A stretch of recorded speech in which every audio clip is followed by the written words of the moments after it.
Hello दोस्तों, नमस्कार। स्वागत है आप सभी का एजुकेशन मंत्रा में। दोस्तों, नए शिक्षा सेवा चयन आयोग को लेकर एक चौंकाने वाली जो खबर है वो सामने आ चुकी है। लाखों छात्रों के अगर ऐसा होता है तो सपने ध्वस्त हो जाएंगे।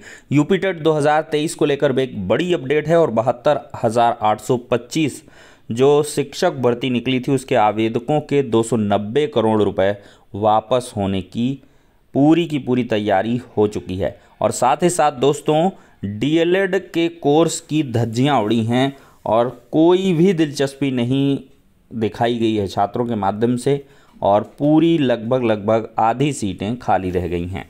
तो चलिए दोस्तों, सारी अपडेट्स को एक साथ डिस्कस करते हैं। दोस्तों, देखा जाए तो नया शिक्षा सेवा आयोग एक ऐसी बीरबल की खिचड़ी है जो पकने का नाम नहीं ले रही है। इसके लिए लगातार छात्रों के माध्यम से प्रयास किए जा रहे हैं। शासन स्तर पर लगातार हवाले दिए जा रहे हैं कि इसका गठन हम जल्द करने वाले हैं, जल्द गठन होगा। यहाँ तक कि सूबे के मुखिया योगी आदित्यनाथ जी ने कई बार बड़े बड़े मंचों से कहा कि हम नया आयोग बनाएंगे और जल्द इसका गठन होगा, गठन की प्रक्रिया चल रही है। लेकिन जो सूरत हालात हैं, अंदरूनी खबर है, जो प्रोसेसिंग है, उसको लेकर एक बड़ी अपडेट आज के समाचार पत्रों में निकल के आई है। दोस्तों, यहाँ पर लिखा है, इस बार भी टीटी के आसार कम हैं।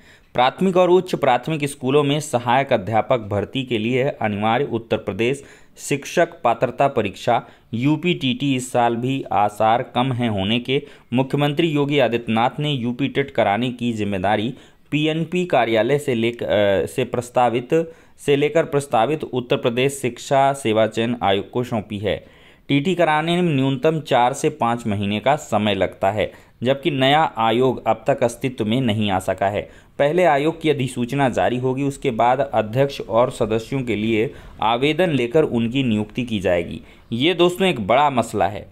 अधिसूचना जारी होने के बाद अध्यक्ष और सदस्यों के लिए आवेदन लिया जाएगा, उनकी नियुक्तियां की जाएंगी। और यूपी SSSC में आपने देखा है, और साथ ही साथ माध्यमिक शिक्षा सेवा चयन बोर्ड में भी जब सदस्य नहीं थे तब की स्थिति आपने देखी थी कि कितना इसमें डिले प्रोसेस होता है। और इसमें बताया जा रहा है कि कम से कम 2 से 3 महीने का समय लग जाएगा।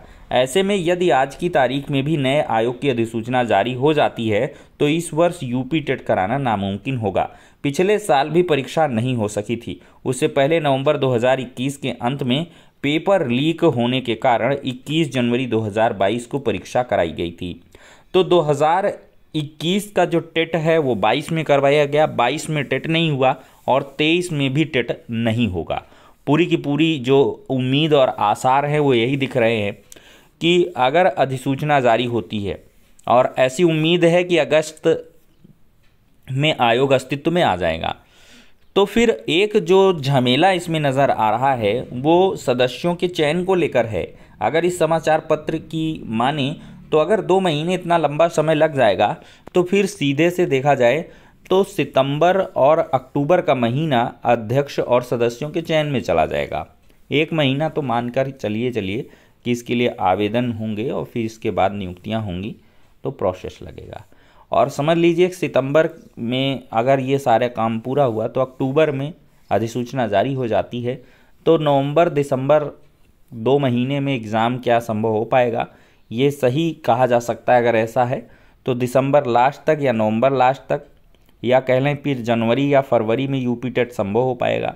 और फिर इसके बाद देखा जाए तो रिज़ल्ट वगैरह में मार्च तक निकल जाएगा। और फिर अगर देखा जाए तो नई भर्ती, तो फिर चुनाव खड़ा होगा। 2024 का लोकसभा चुनाव होना है, तो ऐसे में बहुत ही क्रिटिकल सिचुएशन बन रही है। लेकिन जो विश्वसनीय सूत्र हैं उनका कहना है कि सरकार एक नई भर्ती दे रही है और उसमें पदों की संख्या 40 से 50 हज़ार के करीब है। और जो विज्ञापन है वो आपका फरवरी मार्च के महीने में बताया जा रहा है 2024 में। अब देखते हैं कि ये जो सूत्र हैं या जो जानकारियां हैं कि हद तक जो है सही निकलती हैं। लेकिन भाई बहुत ही निराशाजनक स्थिति है छात्रों के लिए।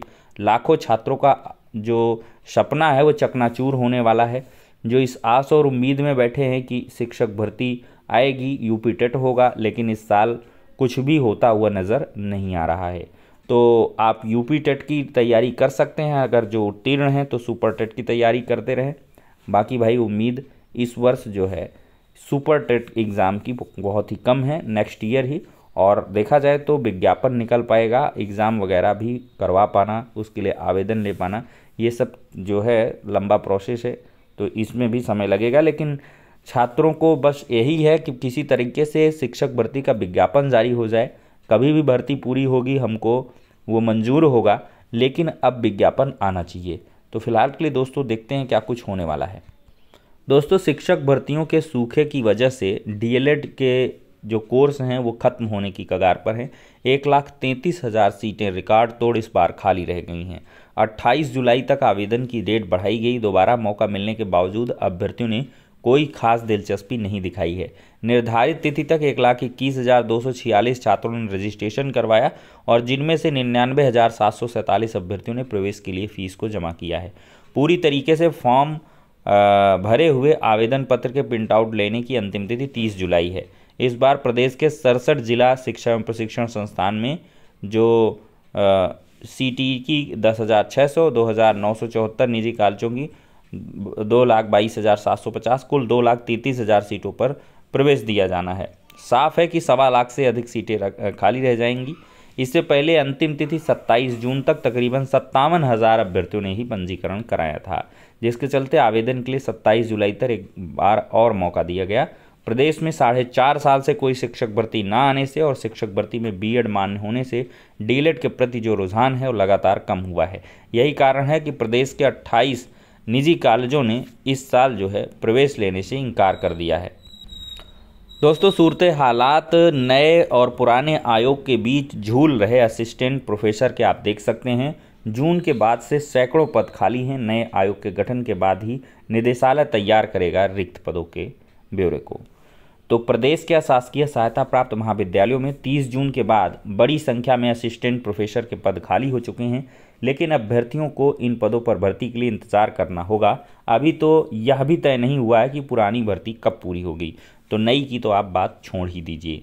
तो दोस्तों, यहाँ पर उच्च शिक्षा निदेशालय के सूत्रों का कहना है कि यूपीएचईएससी के अध्यक्ष का पद फरवरी 23 से खाली पड़ा है। वहीं सदस्यों के भी 6 में से 4 पद खाली हैं। कोरम ना पूरा होने के कारण यूपीएचईएससी ने अब तक रिक्त पदों का अधियाचन नहीं मांगा है और इसी वजह से निदेशालय ने भी क्षेत्रीय उच्च शिक्षा अधिकारियों से असिस्टेंट प्रोफेसर के रिक्त पदों का ब्यौरा नहीं मांगा है। जबकि जून 2023 में शिक्षकों की सेवानिवृत्ति के बाद सैकड़ों पद खाली हो गए हैं। दोस्तों, देखते हैं एक बहुत ही खुशखबरी कह सकते हैं बड़ी। यहाँ पर 1.5 लाख बेरोजगारों को फीस के 290 करोड़ रुपए वापस होने वाले हैं। सचिव संबंधित अभ्यर्थियों को फीस वापस करें। कई अभ्यर्थी रुपए वापसी के लिए हाईकोर्ट में याचिकाएं कर चुके हैं। सचिव नवंबर 2018 से डाइट प्राचार्यों पर फीस वापसी टाल रहे हैं, लेकिन अब कोर्ट ने साफ कहा है कि राशि सचिव के खाते में जमा हुई थी, इसलिए सचिव ही संबंधित अभ्यर्थियों को पैसा वापस करेंगे। तो 72,825 प्रशिक्षु शिक्षक भर्ती के लिए दिसंबर 2012 में आवेदन के रूप में 290 करोड़ रुपए यानी कि 2.9 अरब रुपए फीस देने वाले अभ्यर्थियों को एक दशक बाद फिर से उनकी रकम वापसी की जो उम्मीद है वो जग चुकी है। तो दोस्तों, इलाहाबाद हाईकोर्ट ने बीते 26 जुलाई को एक अभ्यर्थी राजकुमार मिश्र के मामले में सचिव बेसिक शिक्षा परिषद प्रताप सिंह बघेल को 10 दिन में फीस वापस करने को कहा है। इस मामले की सुनवाई 8 अगस्त को होगी और इसी के साथ आवेदन करने वाले 1.5 लाख से अधिक बेरोजगारों को फीस वापसी की जो उम्मीद है वो जग चुकी है। दोस्तों, ये मामला बहुत पुराना है। बसपा की भर्ती थी, फिर सपा आई, फिर तामझाम हुआ, फिर जो है सुप्रीम कोर्ट तक मामला गया। टेट मेरिट की बजाय एकेडमिक मेरिट पर आवेदन ले लिए थे सपा सरकार ने और फिर ये एकेडमिक वाला मामला निरस्त हो गया। टेट ही बहाल हुआ, मूल विज्ञापन और फीस फंस गई छात्रों की, वही मामला है। तो फिलहाल के लिए दोस्तों ये हो जाती हैं सारी अपडेट्स। आप लोगों को अगर वीडियो पसंद आ रहा हो तो लाइक एंड शेयर कर दें और चैनल पर नए हैं तो सब्सक्राइब अवश्य कर लें।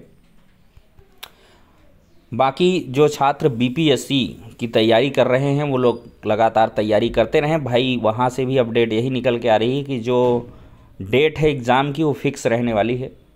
24, 25, 26, 27 तरह आपको एग्ज़ाम से गुजरना होगा। अगस्त महीने में लास्ट में एग्ज़ाम है, तो बहुत कम समय बचा है। सिर्फ आपको यहाँ से मोटे तौर पर 1 महीने ही मिल रहे हैं। 1 महीने से भी कम का समय आप मान सकते हैं। तो संबंधित विषयों की आप लोग अच्छे से तैयारी करें। इन्हीं शुभकामनाओं के साथ वीडियो को ख़त्म करते हैं।